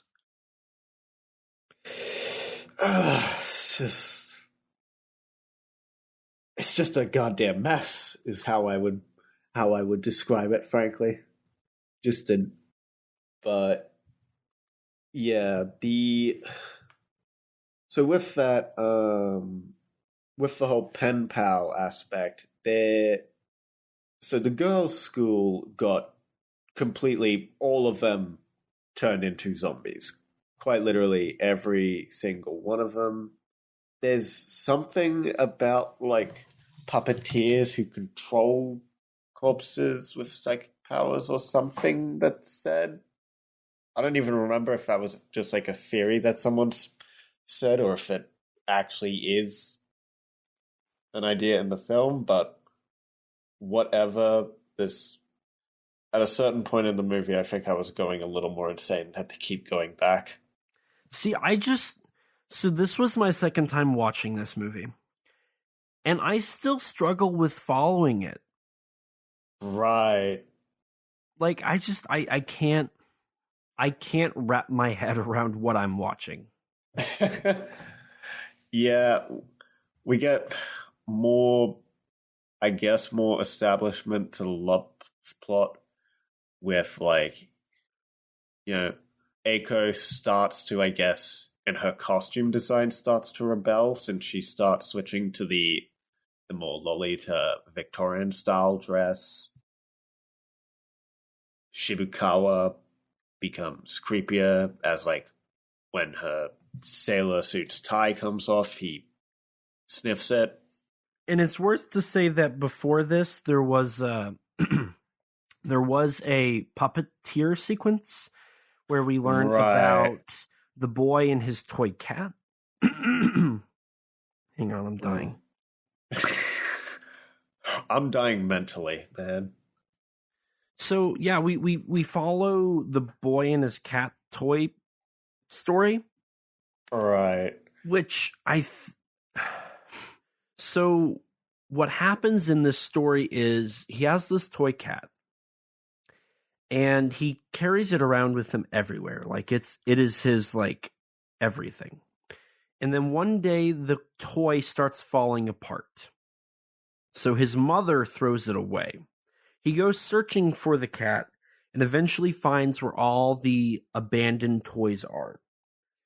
He finds his cat, tries to take the cat back, and he realizes that the cat is now with his actual mother who is in heaven. And the moral of the story that Eiko tells him is it doesn't matter if they ended up together, it just matters that they got to see each other again. Mm-hmm. Which is a setup for the ending of this movie, but I still don't understand the sentiment behind that. Right, yeah. That's an interesting outlook on this whole thing that I don't understand. Mm-hmm. Yeah, we get a bit more of, their relationship and eventually, like in the last, 30 minutes of the film, the plotline with the both pen pal lovers, like the one that's with Inugami and the military group, they end up converging with the girl and who's become a Stacy with her whole school. You get a straight up just Day of the Dead reference with, like, the belly kill in Day of the Dead. And yeah, a lot of this ending is kind of just this Romero squad fending off against the Stacys, whilst the pen pal boy, whose name is Arita, I should mention, so I can actually be clear who I'm talking about. He's like, I gotta help Momo, which is the girl. All the while, the Drew Barrymore reference characters finally show back up again, and they kill zombies. And yeah, what's his name? Arita tries taking the Stacy Momo, trying to protect her, save her life, all that, because he's in love with her. And this is where we actually learn that the butterfly powder, what it is essentially that the zombies, they're not attacking humans because they're not attacking humans to eat them or anything.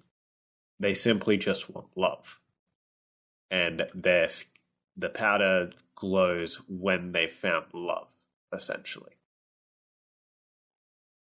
God, this movie's stupid. Yeah. Like, oh my God. This movie. So, yeah, at this point, everything's going insane. Like, it is straight up just zombies, like, going in and slowly killing off the military people one by one as the Stacy illegal killer squadrons, like, coming in and killing things. And, you know, you've got your side military guy who's in love with the Stacy. And, okay, so if the story was solely based around them, this would be a good ending. Mm-hmm. Because they all do come together at the end. The head of the Stacy Rekill squadron is in there with Dr. Inugami, who's in there with the pen pal lovers, and then the Stacy illegal kill squadron is also there. Mm-hmm. Everything's together, but it must be so hard for listeners to keep track if they haven't seen this movie just before the ridiculous names of things. Like, don't worry, listeners. This is the Stacy experience. It's very hard to keep track of anything. It's a very hard movie to keep track of. Like, watching this movie doesn't help. It just jumps all over the place with everything. It is a mess. Like, even aside from, like, the underdeveloped characters and all that, it is a goddamn mess of a movie. So you basically have this grandiose conclusion as the zombies are coming in. You have the head of the Rekill squadron face off against the three females who he effectively kills, but they also get a shot to his heart, so he's dying. The pen pal lovers are dead. They were killed by the Stacy illegal kill squadron. And Dr. Inugami was, like, ignoring this whole thing the whole time. Right. And he just gets killed by the army of Stacys that are in love with him, I guess. Yeah, so... And he, I guess, loves them. So he's, like, older than Shibakawa. Right. So what happens is the horde comes in, everybody dies, and he's the last one, and he lets them take him. Now, what I brought up earlier suddenly becomes a lot more contextually understood.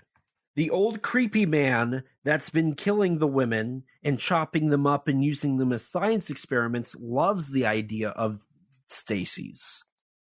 He's in love with the idea. Mm-hmm. And he's a creepy old man.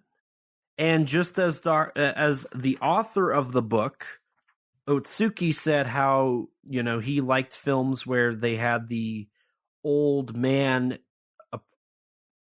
approach to women, I feel like this is basically that. This is like an old man fantasy of, like, having all these schoolgirls just on you. Oh my god.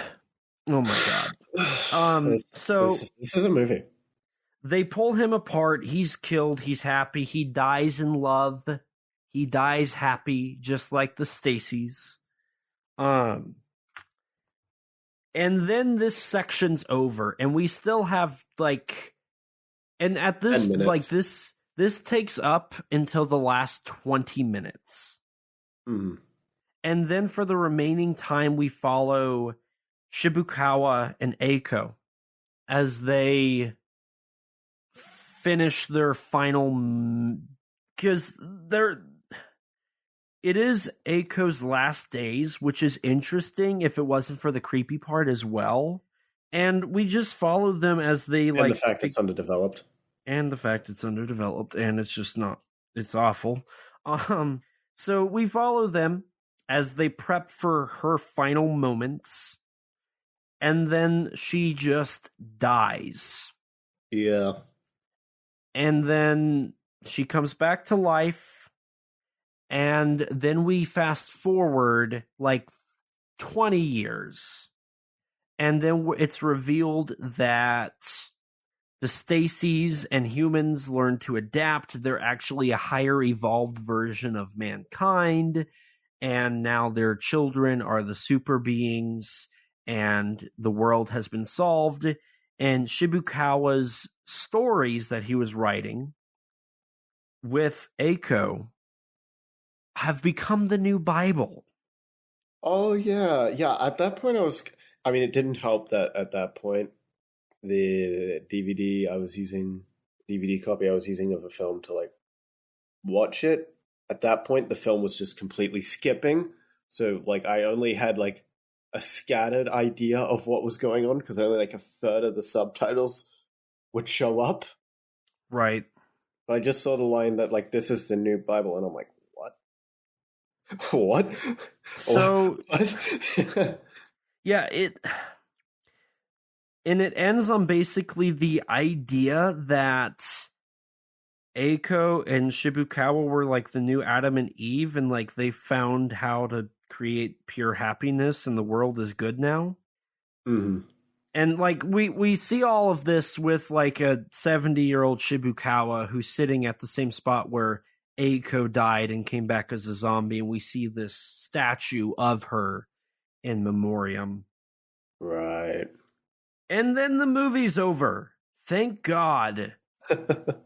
I don't know, like, this movie, I mean, not only is it creepy and weird and just messed up in terms of, like, contextual, but it's just awful. Yeah. It's also quite boring. It is. It's a very boring movie. Not a lot happens. The zombies are not very interesting in this movie. Right. And probably, like, the one group of characters that I felt actually kind of interested me, like the Drew repeat kill, the illegal group, whatever, they are barely in the movie at all. They just disappear for like half the movie and show up again at the end. Right, which I feel like it would have been more interesting to follow them and maybe have like this chase of like they're trying to find Eiko to get rid of her or something. There's something you could do to this story to make it interesting. What I was thinking about for what I would maybe do if I were writing a story like this was, because this movie is just all over the place, right? Mm-hmm. And just feels kind of directionless. Mm-hmm. So what I would personally do is I would just completely drop the plot line with like the pen pal lovers. Right. Drop them completely. They do not add much of anything to the film. The central relationship is clearly supposed to be Shibukawa and Eiko. So why are we taking time away from them for this, plot line that ends up, taking screen time away from our central relationship? Preferably, let's change the age gap as well, But yeah, let's change the age gap a little. And yeah, so have the central focus of the movie be their Eiko and Shibukawa's relationship. And then maybe you could have like the Dr. Inugami as an antagonist who, for whatever reason, wants to study Eiko, maybe something to do with like her near-death happiness or whatever reason. And then you could have like the illegal Drew repeat kills or whatever they're called as like these side villains who are working for the scientists and trying to like hunt Reiko down to like capture her for him or something like that.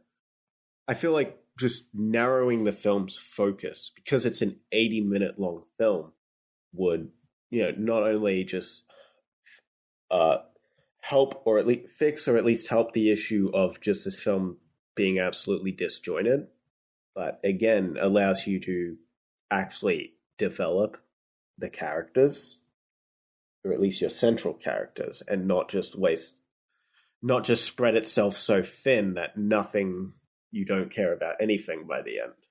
That could work. That would fix a lot of the narrative issues with this movie. Right.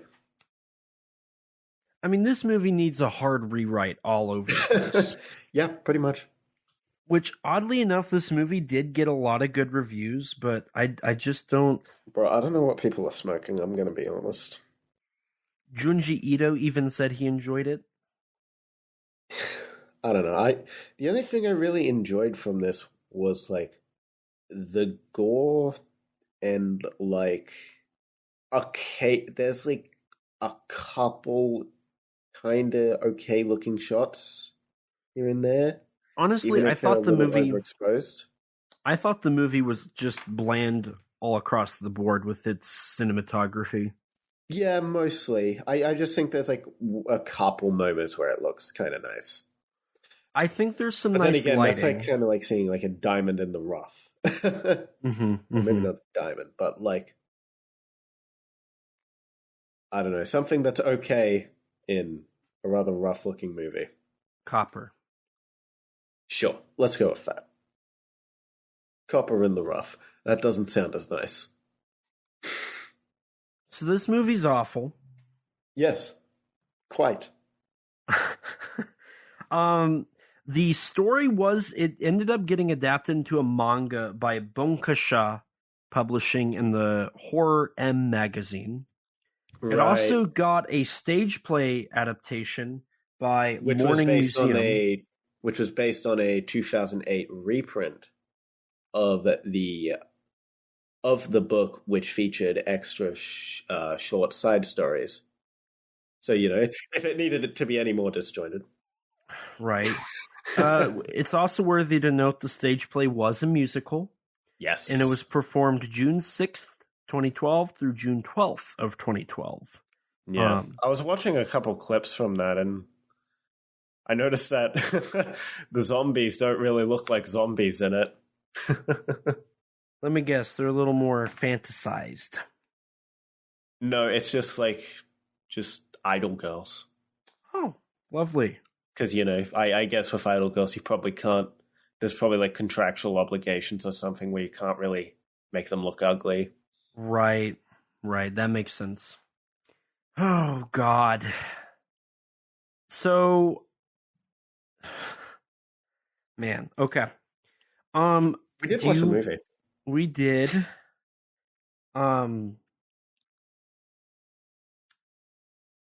Do you want me? Do you just want to go into the cast and crew? Did you have anything else on the interpretations? I'm a little curious. You kind of suggested that you might have. Hang on 1 second. Let me look here. I mean, it was kind of like that Lolita thing. The whole. I'm trying to think here if I read anything else. A lot of this movie just basically comes from a desire to be loved. They really wanted the movie to be about love and not about zombies or horror, which I guess makes sense why the stage play would not have that. Oh God, you saying that with like the information you've relayed to me about some of the people behind this movie, just I'm looking at that. It's a very creepy movie. Oh, the people behind this are very, very creepy. God. You know, I think this movie has more in line with Neon Genesis Evangelion than we expected.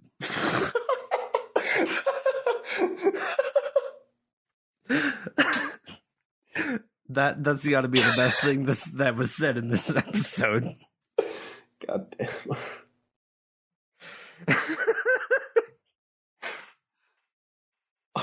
What's your take on that? I don't even know, man. At least Arno made good movies. Shin Kamen Rider? Yeah. Yeah. You know, speaking of movies, you know, maybe Naoyuki Tomomatsu did do some good movies. For what he did Zombie Self-Defense Force, which that one's actually okay. That one's decent. But he also directed all 5 6. of the main Lust of the Dead films. He directed all this one? 6. He directed Lust of the Dead 1, 2, 3, 4, and 5, and Rape Zombie Gaiden Unreachable, which was the 6th movie. He also co-directed and wrote Vampire Girl versus Frankenstein Girl with that was a Yamashita, right? No. Yoshihiro Nishimura movie. They co-directed that. Tomomatsu also wrote all the Lust of the Dead movies. I own 3 of those. I don't know if I want to watch them now. Oh God. He also did Maid Droid, which is a robot maid movie. And then he wrote Love Ghost, which is a Junji Ito adaptation. He also co-wrote Yoro Kawaii Kaidan, which is some sort of horror, 1 and 2. And then he also was the producer and writer for a movie called Love Zombie of the Dead, and director. So, unfortunately, I know most of these. I'm aware of all 6 Lust of the Dead movies. I own 3 of them. I have 4 and 5 on my list to purchase too. I own Vampire Girl versus I'm glad Frankenstein you're the biggest Girl. Lust of the Dead fan. No, I'm not. I own and I have seen Zombie Self-Defense Force. I thought that one was decent. And then I own Love Ghost. I plan on watching it. He didn't direct it, so maybe it's not awful. And it's Junji Ito, so that interests me. As for the screenwriter, Chisato Ogawara, he co-wrote Zombie. He wrote Zombie Self-Defense Force and Maid Droid. Let's see.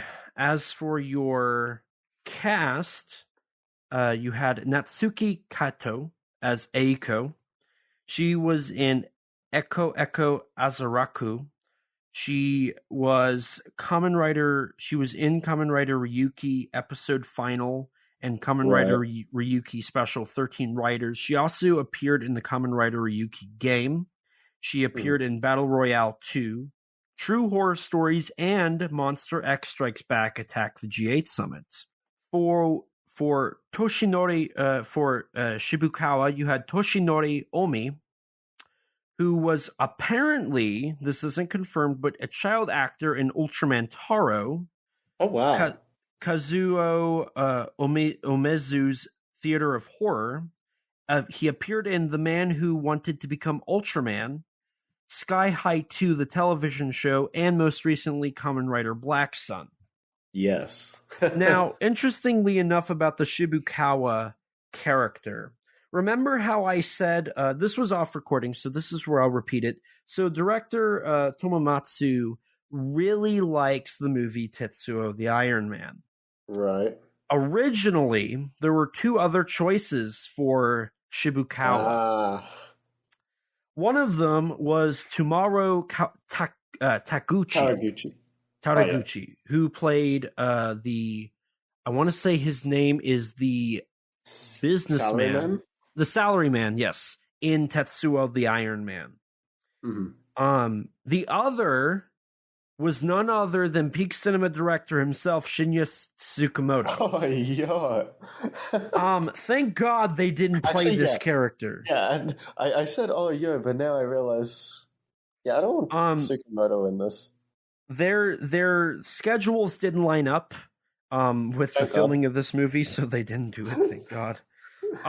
Though interestingly enough, this would break your heart if Tsukamoto was in this. It would. Interestingly enough, Tsukamoto would kind of have a similar character in Takashi Shimizu's Merbito, where he houses this young vampire girl.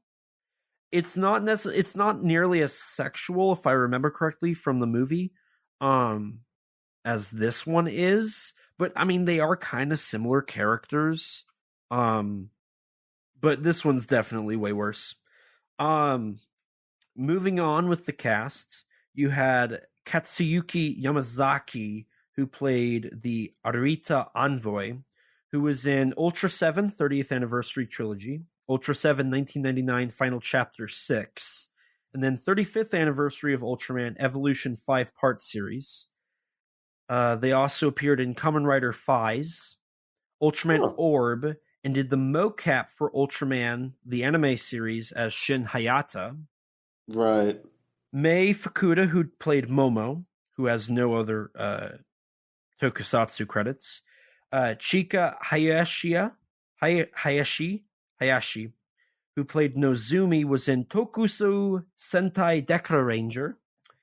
Yatsutaka Tetsuo, who played Dr. Inugami, was in Scary True Stories, Gemini, the movie directed by Shinya Tsukamoto, School Festival of the Dead, and was the author of the story The Girl Who Leapt Through Time, which has been adapted countless times, most famously by Noburu, oh God, Obayashi-san, who directed House. Nobuhiko Obayashi. Thank you. Nobuhiko Obayashi. Hiko, not Ri. I'm tired, man. That's great. You're a failure. Moving on with the cast, we had Tsuyoshi Oya, who played Takanaka. They have no other tokusatsu credits. Next on the list, and get ready for a 5-minute segment, Yokujiro Hotaru, who played Fujiwara, was in Sky High 2, the television show, Ultraman Max, Garo Special Magic Beast of the Midnight Sun, Garo Makasenki. Makai Senki? Yes. Okay. Garo Yeah, he was in Makai. basically every Garo show in the original, the original continuity, barring the spin-offs. Right. He was also in Garo Maki no Hana, Makai no Hana. Garo Makai Retsudan. Yes. He was also in Cutie Honey the Live, Sailor Zombie Zeiram 2, Gamera Guardian of the Universe, Gamera 2 Advent of Legion, Gamera 3 Revenge of Iris, Mechanical Violator Hikaider, Moon over Tau, School Ghost Stories 3, Cure, Onmayuji, Godzilla Mothra King Ghidorah Giant Monsters All Out Attack, Onmayuji 2, Tetsujin 28, Rigo King of the Sea Monsters, Garo Blue Crying Dragon, Garo Moon Rainbow Traveler, The Great Buddha Arrival, Nezura 1964, Hoshi 35, which is an upcoming kaiju movie, Gamera 4 Truth, The Idol, Avataro Sentai Dawn Brothers. Oh, he's in that too? he appeared in that. Neo Ultra Q, The Parasite Doctor Suzune Genesis. Oh, he was also in Go-Raigan. I just remembered. The Parasite Doctor Suzune Evolution, Raiga God of the Monsters, Ashura, Boogie Pop and Others, Pyrokinesis, Tekoki Mikazuki? Yes. And Parasite Part 1. I also want to bring up that this means Yukijiro Hotaru has been in Ultraman, Super Sentai, Godzilla, and Gamera. He's just quite literally missing a Kamen Rider.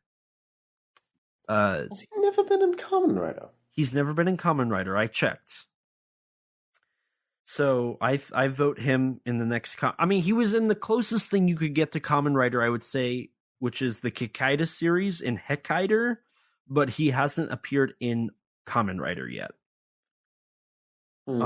Because I went and I scoured all of his credits and I couldn't find a Kamen Rider. You also had Makoto Sakamoto, who played Matsui, who was in Ultra Q Dark Fantasy, Scary True Stories, Go-Go Sentai Bokuger, Resha Sentai Tokuger, My Wife is a Superhero, Kamen Rider Kiva, Kamen Rider O's, Garo Makai Senki. Did I say that correctly? Senki? Yeah. Battle Royale 2, Yo-Yo Girl Cop, Kekko Kamen Premium. As for your remaining cast members, you had Kenji Otsuki, who played the TV guest. He was also in Kamen Rider Heisei Generations Final, Build X8 with Legend Rider. Hinako Sakai, who was also another TV guest. Psyche. She was in Echo Arazak, in both the movie and the show. Spiral, Uzumaki, Godzilla, Mothra, and King two Ghidorah. spirals. That's right. In King Ghidorah, Giant Monsters All Out Attack, Assault Girls, Garo Makai no Hana, and Ultraman X. Norman England, who played Jeff, was in Godzilla 2000, Godzilla Tokyo SOS, Death Note, Zombie Self-Defense Force, Ultra 7X, Ultra Q Dark Fantasy, Tokyo Gore Police, Hell Driver, The Great Buddha Arrival, and Nezra 1964. He also directed The Idol and Bringing Godzilla Down to Size, the documentary, and he covered the Heisei Gamera trilogy and all the Millennium Godzilla films for various magazines and news sites.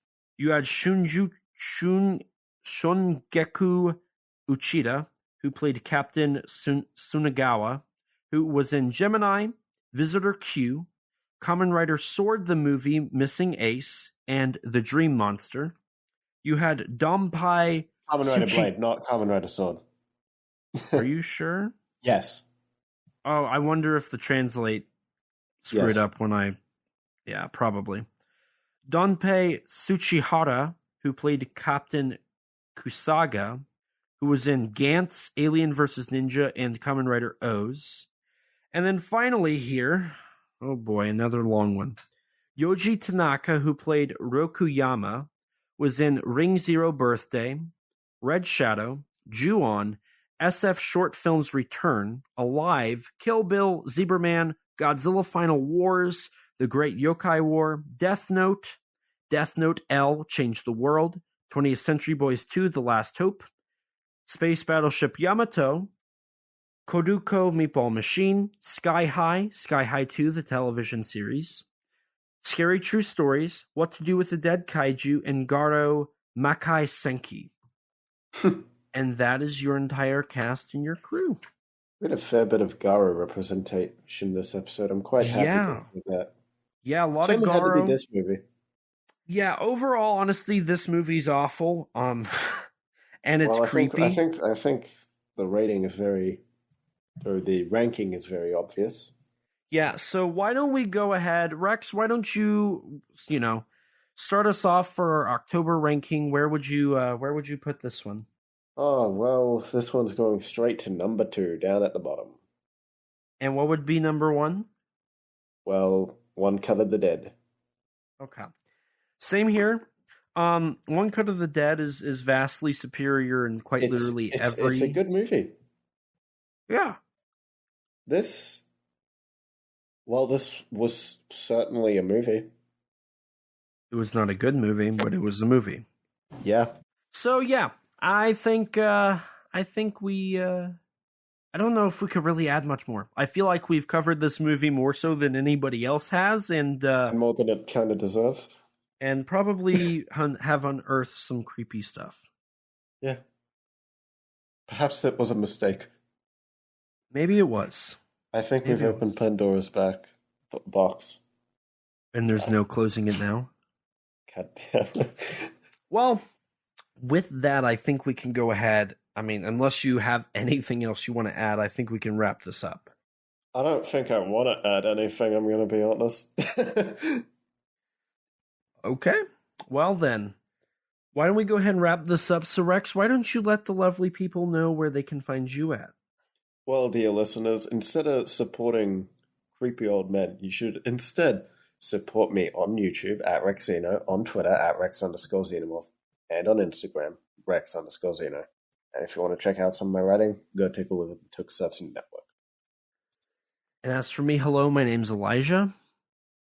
If you want to support me, you can find me on YouTube at ET13 Productions, where you can check out my most recent short film, SOS Seek Shelter. You can find me on Twitter at ET13 Productions, where I post news and just, thoughts on stuff and whatnot. You can find me on Instagram at ET13 Productions, where you can see my toy photography. If you want to check out my writing, you can go to kaijuunited.com, where all of my writing will now reside. I am also a member of the Monsters with Attitude group. You can check out our YouTube channel, Monsters with Attitude, where we have monthly streams talking about giant monsters. We also have a Facebook group if you want to join, where we talk about collecting stuff and all the news and all the exciting stuff. Definitely recommend it. Outside of that, I also wrote in the book Giant Bug Cinema Monster Kids Guide about Ghidorah the Three-Headed Monster. You can find that on Amazon, hardcover, paperback, and on Kindle. If you want to support me, go check that out. And I want to say that's all I have now. So definitely go check that stuff out, and stay tuned as I have more in the works. So hopefully you guys can check more out as it comes through. So yeah, with that, we do have a little bit of housework to do, a little bit of covering some exciting stuff.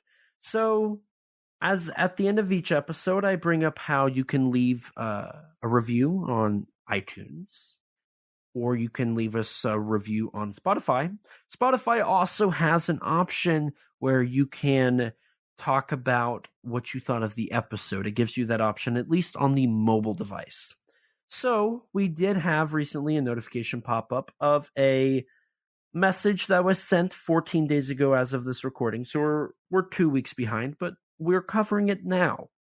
This was on bonus episode 10, Godzilla -1, Godzilla 0, Revealed Discussion. It's from user MJ, who said in Spanish, La amo, which translates to I love her. I'm guessing that's about Godzilla. Godzilla looks beautiful. Godzilla is a beautiful creature in Godzilla -1. So thank you for leaving that. And if you guys want to leave us any feedback, you can go do that.